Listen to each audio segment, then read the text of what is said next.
Hi everybody, we're here with legendary Ice-T, rocker, rapper, actor, entrepreneur, legendary figure in the music scene. We're gonna have a quick chat with him to find out more what he's all about and what's in the store for the new Body Count project. Okay, Ice? All right. Great, so let's start with this. Body Count came out to be slap in the face type of situation. They came out presenting a mixture of hardcore, straight to the bone rock with uncensored, explicit lyric right in your face.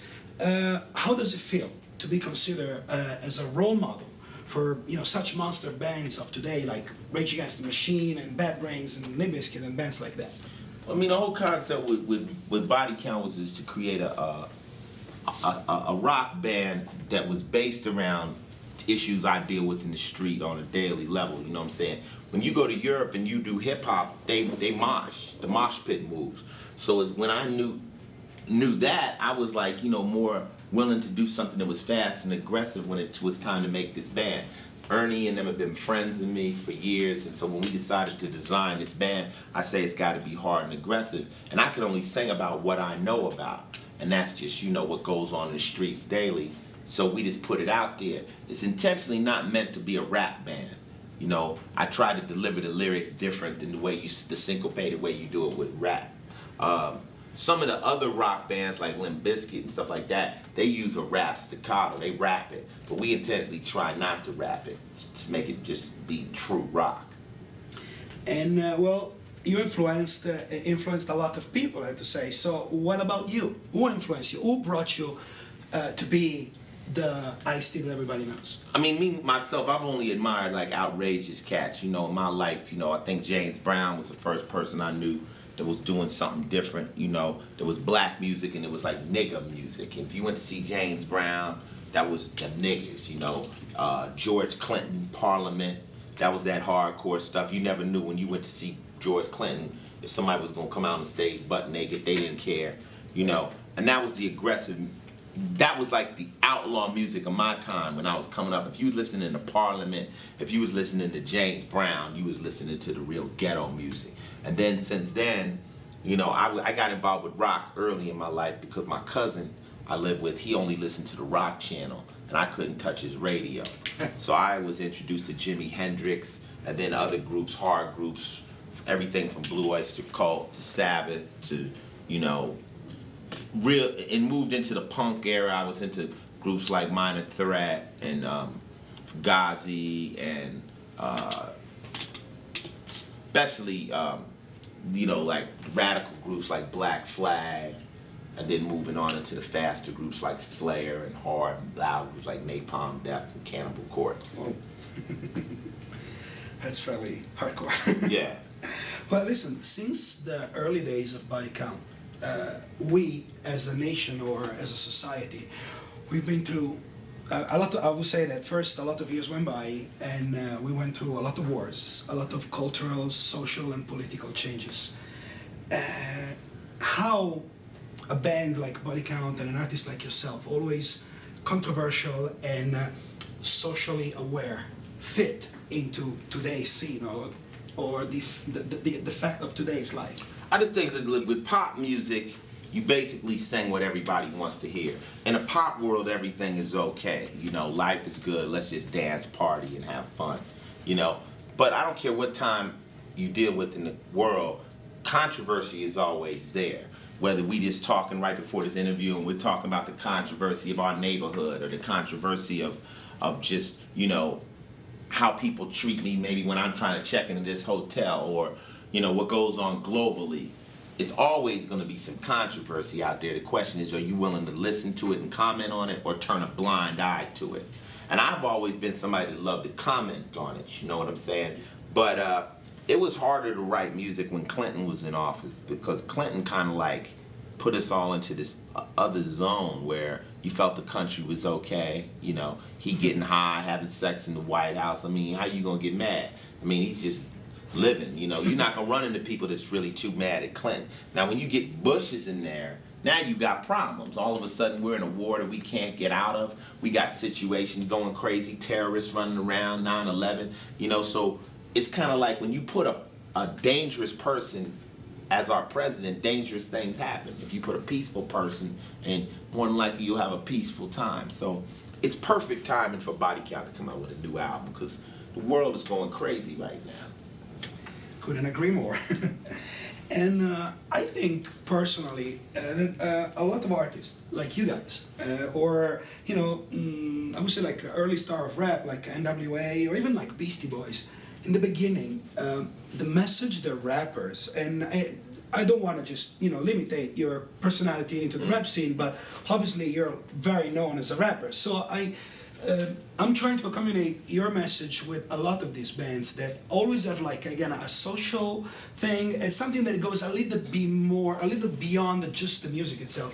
While if you compare to a lot of rappers or entertainers today, it seems that these people are a little bit more concerned about celebrating a good time or it's pop. Yeah. I mean, it's pop. I mean, if all we do is sing about how we got money and everything and life is good and we just drinking, that's pop. That's singing what people want to hear. When you say to somebody, yeah, you may be in that car, but you got a problem, that's not pop. Now we dealing, I'm not telling you what you want to hear, I'm telling you what you need to hear. The problem really, if you want to call it a problem, I don't, because I don't have a problem with pop music, I just don't do it, is that people that are in the music business are trying to make a living. And radio tends to not want to play anything that's socially conscious. They would rather have something that's smooth, non-offensive, non-abrasive. If radio only tends to go toward the non-abrasive, simple stuff, people will tend to make that kind of music. If all of a sudden radio started playing music that were about politics, that was about the government, you'd see a unlimited amount of people making those types of records. But the problem is when you do make those records, you're not going to get radio play. I could play a record to you right now and you'll say, oh, they'll never play that. So it's kind of like being an artist, why make that record unless it really means something to you? My second point is a lot of these artists aren't even qualified to make social commentary. They ain't even got nothing. They ain't watched the news in 20 years. They don't know nothing that's going on, anything about life. They can't comment on the streets because they're not from the streets. They don't have anything constructive to say because they just ain't constructive people. So when you run into somebody, I can meet somebody who I know that's really social conscious. If they make music, that's the kind of music you're going to find. But if you run into a dummy that can sing, he can only make dumb music. I mean, where's the intellect gonna come from if he doesn't already have it? So a lot of people say, well, why don't they speak on things? I'm like, well, a lot of people ain't really qualified to speak on things. If you get into a political conversation with you, they dumb as a bunny. Of course. But listen, it's funny how people got to know you mainly, I mean, actually as a first act from a song that was named Cop Killer. But you, on your other career as a very accomplished actor, you know, in movies like New Jack City or the hit series Law and Order, are getting more and more fame impersonating a policeman. Playing a cop. Yeah, playing a cop. How do you fit these two characters within you, both in the social life and in the private life? Well, see, it's easy for me because I just keep it real. I don't really got nothing against the cops. I mean, unless I'm breaking the law. If I'm breaking the law, then they become my opponent. When I was in the streets with my crew and we out to break the law, then that's the opponent. So of course I hate the cops. But if I'm not breaking the law, I don't got no beef with them because I'm no longer breaking the law. Now, you may be still breaking the law. You still may hate them. I don't hate them. You know what I'm saying? One thing about a criminal is a criminal can take a pinch. Meaning, if I know I'm about to try to rob this casino, if I get caught, I'm not mad at the cops. I just got caught. It's just how the game goes. You dig what I'm saying? So as far as playing a police officer, there's nothing deeply rooted. You know, I'm mad at the system for taking away the lives of a lot of my friends and people that have been out there in the streets. But at the same time, the police have done it. But then I've got friends that have done it to my other friends. You dig what I'm saying? So I mean, I don't have that hatred based in me for police in any way like that. But I don't trust them. You know, I don't trust them because they got too much power, and I could just be driving home tonight and they could just not like the way my girl looks or something. My car may be a little bit too expensive for them, and I'm at their, they can really take my life. I would prefer if I don't ever have to come in contact with them anymore, you dig? But as far as acting and playing a role, I mean, I should be able to play the best policeman. I done dealt with them so much. I know how they act, and I know how they get down. And I just got a small group of friends around me that I respect, people that I've been through life with. As long as they ain't got a problem with it, I ain't got a problem with it. None of my friends got a problem with it, and they arch criminals.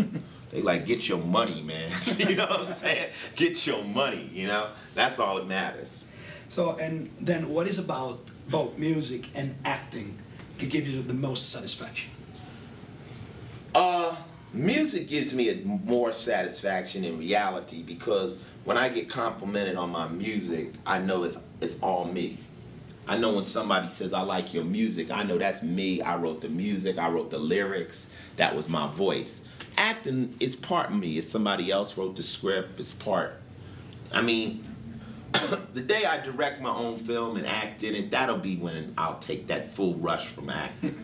You know, but right now, I'm just happy that people accept me in the roles I've been chosen to play. But there's nothing like walking on the stage and having people cheer for you and you ain't said a word yet. You know what I'm saying? Yeah. Well, so let's take us to the next question. It was actually kind of like already answered. I wanted to ask you if there is any role, both in music or acting or anything out there in the entertainment or in the artistic world, which I think it's like where your passion and heart really is. Is there in that particular field a role that you didn't play yet and that you would like to? I don't know. I mean, I'm more concerned with, I don't know about as far as a role, but I would like to be able to direct a film. I think that's what I really would like to do. Like take a film that I wrote and direct it and control every frame, control the music, edit it, and be happy with what I did. I mean, I want to direct a film that when I finish, I got what I wanted. So I really say, yes, that's me, and then put it out there for what people, you know. I do videos and stuff, but I think that's what I want. As far as a role, I think one thing I haven't done yet is comedy. You know, I haven't really lightened up Ice-T yet. You know what I'm saying? I'm watching all those shows, Barbershop and all those kind of shows. You know, I could do some funny shit. I'm a funny motherfucker, you know what I'm saying? So I'm not, I mean, people that really know me, it's like I'm not as serious as I play all the time. I'm I don't walk around frowned up. I mean, Coco says I do, but I'm not. I'm more laid back than you think. Well, and do you have something that you want to share with all your fans out there, like a couple of episodes, like really significant in your life as a musician, or you know, in the movie industry, or you know, in general in the entertainment business, something that you know really you know gave you something to remember, either in good or in bad? I don't know. I think working with Quincy Jones, when I got a chance to work with him as a rapper, that was like the biggest producer I had ever worked with, and that was like a great honor to be on that Back on the Block album. That was something different for me, you know, because I had only dealt with small-time producers and stuff, and Quincy Jones is like the biggest. And to work with him and have his respect and be honored to be one of the people he chose to be on that record. We won a Grammy, but that was a great moment in my life. I think also just having Body Count accepted. I think, you know, we knew that in South Central, when we created Body Count, that it was a different kind of a band. But for it to take off and for it to be such a worldwide, global, you know, acceptance from the white kids, from the rockers, from the hardcore, that was something that we didn't really expect to happen. And it hasn't been done since. You know, Body Count hasn't made a record in almost 9 years, and there hasn't been another black rock band, you know? So that means that my credibility crossed over into that genre, and that was a great accomplishment. So what about, what's in the future then for Body Count and for Ice-T?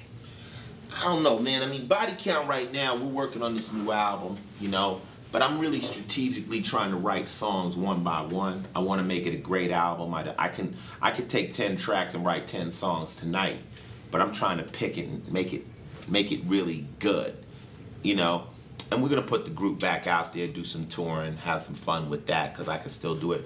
Doing a new Ice-T album called Gangsta Rap, which is kind of like, almost like not what you think. When I say gangsta rap, it's almost more like me commenting on what gangsta rap has become. You know, I'm doing this song right now called Ain't Nothing New, which is kind of like, you know, I hit every hip hop pose, done everything thing in hip hop has been done. It's like a chess game at this point, and it's only repeating itself. There's nothing really new. I'm dying to see somebody do something new. You know what I'm saying? So, do the gangster rap album, which would be more of a political commentary on me being an elder statesman in hip hop, commenting on everything I seen, and who knows what else is going on for me. You know, I kind of like take it as it comes, you know, creatively, you know. So I don't really have any real true direction. A lot of people around the world are getting more and more familiar with you know, the hip hop, the rap, and a lot of stuff that are culturally, you know, close to it. Like, for example, Body Count, that is not necessarily a rap band, but it's, you know, it gets accommodated to with that phenomenon and with that particular cultural and musical scene from like the, you know, late 80s, early 80s American stuff. But now you can find people enjoying to rap or even like old hardcore stuff all over the world. Right. Now, obviously, there's a major difference from a kid that listened to a rap song here, or somebody that listened to that in France, because, you know, language and stuff like that. But it seems that for the timings, and we already talked about that a little bit, for the very weird and weird changes that happen, and dangerous timing in which we're in, a lot of people are getting like very, very, very serious in things, especially kids, you know, believe it or not. Now, my last question to you is this: knowing the real meaning, I mean, at least thinking of knowing the real meaning of why you guys came out with, you know, such songs when you did, in the middle of 2004, do we still need a Cop Killer? No, I don't think you need a Cop Killer, because Cop Killer was the definitive record. Once you did it, that record is there. I mean, you don't need to redo it, you know. I mean, we stated it. You could sing it again today. I mean, it's not about remaking something that's already been said. Maybe we need another record about other things, different issues and stuff. Well, I'm sorry if I interrupt you. As Cop Killer, I didn't mean necessarily that song, and I mean something with that strong of a message. Oh, yeah. With that kind of an impact. I don't know, you know, maybe, I just don't think you can set up and do it. It just has to happen. A song has to come out that means it, you know. You got to remember, though, the one thing people don't understand, I'm learning, too, just dealing with my girls, that I'm willing to say 80% of the people that listen to music don't listen to the words. They don't even listen to the words. They just know grooves come on, beats come on, and they dance to the music. That's why it's universal. Only certain people listen to the lyrics. So you could listen to me for all these years and not even know I'm political if you don't listen to the words. I mean, my rap is very strategically set up so you gotta hear the words. But most people don't listen to the words. You know, it kind of it kind of bothers me, because I'm a lyricist, because I listen to every word that comes out of anybody's singing mouth. When I'm listening to Alanis Morissette, I know every word she's singing. Everybody who sings, I listen to the word. I don't listen to the music. I listen to what they're saying. But then I don't think most people do. I think they listen to the music and they just like it and they kind of know. And you're saying, you know, she's singing about, you know, having sex with her father. What? I didn't know. What is she singing about? You know, I don't want to listen to the words because I may not like the record then. So, you know, it's funny. Chris Rock did a whole thing about that, how girls are dancing to records and they don't even know what the guy's singing about. Hit it with the dick, hit it with the dick, you know. Yeah, something with the dick. But I mean, I think the whole tone of the world is just based around, some people are political, some people need that to fuel them, and they connect to the groups that have that. Me personally, as Ice-T, I have a political side, but then I got a bullshit side, then I got a party side, then I got a sexual side, and I try to touch on all them. I don't want to be pigeonholed as a political group. Like Public Enemy, that's one of my favorite groups, but that's a political group. They can't really make a record about a girl. They can't, you know, so they kind of got themselves into a corner where I can have fun part of the night, then I can say, now let's get serious. So that's what I always try to keep my doors open, so I can go in all those different directions. Well, I would say it's been a very, very nice talk to Ice here. If you have something to say to all your fans out there. Oh no, just basically, Thank you for being down with us all these years. I know anybody who's been an Ice-T fan have one time or another had to fight for me because there's so many people out there that don't like me, that don't respect what I'm trying to do. And you told them I like Ice, and they said Ice is a sucker, and you basically hit him in the mouth. Thank you for that. Thank you for punching that guy in the face.